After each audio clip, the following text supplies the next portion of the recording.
नमस्कार, दीप्स किचन मराठीमध्ये मी दीपाली आपलं मनापासून स्वागत करते। चला तर मग आजच्या आपल्या रेसिपीला सुरुवात करूया। आज मी तुम्हाला कैरीची चटपटीत अशी चटणी कशी करायची ती दाखवणार आहे आणि तीही अगदी साध्या सोप्या पद्धतीने झटपट होते आणि खायला सुद्धा तितकीच चविष्ट लागते।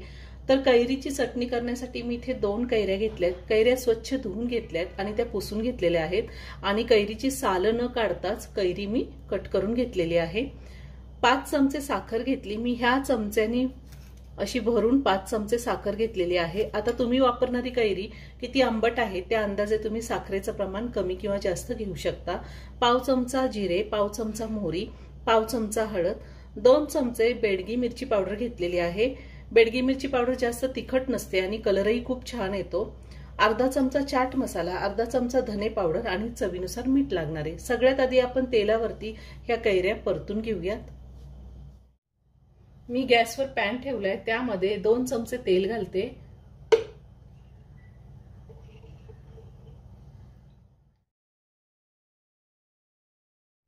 तेल गरम झालंय, मोहरी आणि जिरे घालते।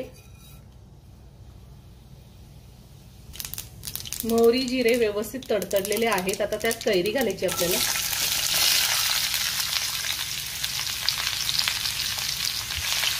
त्यातच मी हळद घालते आणि आपल्याला व्यवस्थित तेलावरती परतून घ्यायची कैरी। साधारण 1 मिनिटभर मी परतून घेणार आहे। गॅसची फ्लेम लो ठेवून मी 1 मिनिटभर कैरी व्यवस्थित परतून घेतलेली। आता झाकण ठेवून आपल्याला साधारण 2 मिनिटं कैरीला एक चांगली वाफ काढून घ्यायची। 2 मिनिटं मी कैरीला चांगली वाफ काढून घेतली। आता पुन्हा एकदा मिक्स करून घेते आणि पुन्हा एकदा आपण 1 मिनिटभर झाकण ठेवून अजून आपल्याला कैरीला एक वाफ काढून घ्यायची आहे। गॅसची फ्लेम मी लो टू मीडियम वर ठेवलेली आहे। 1 मिनिट झालेला आहे। आता आपण पुन्हा एकदा व्यवस्थित मिक्स करून घेऊया आणि कैरी थोडी शिजली आहे का ते पाहूया। कैरी व्यवस्थित शिजलेली आहे। आता आपल्याला यामध्ये लाल तिखट घालायचे। तिखट तुम्ही तुमच्या अंदाजे कमी किंवा जास्त घेऊ शकता। चाट मसाला, धने पावडर, चवीनुसार मीठ घालायचे थोडं आणि आपण जी साखर घेतलेली ती साखर घालायची आहे। साखर सुद्धा तुम्ही तुमच्या आवडीनुसार कमी किंवा जास्त घेऊ शकता। पुन्हा एकदा व्यवस्थित मिक्स करून घेऊया। ही चटणी खूप छान होते आणि एकदम झटपट होते। अगदी आपण भाकरी किंवा चपाती केल्यावर तव्यामध्ये सुद्धा करू शकतो। आता ह्यामध्ये थोडं पाणी घालायचं। साधारण एक छोटी वाटी पाणी घातलेले मी आणि पुन्हा एकदा व्यवस्थित मिक्स करून घेऊया। पाण्यामुळे साखर, मीठ आणि तिखट व्यवस्थित मिक्स होईल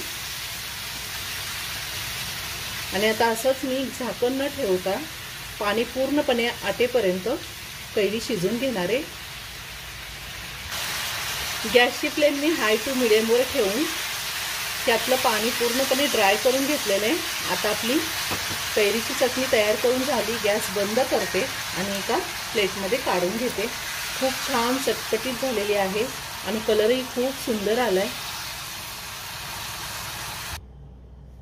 तयार झाली कैरीची चटपटीत अशी चटणी।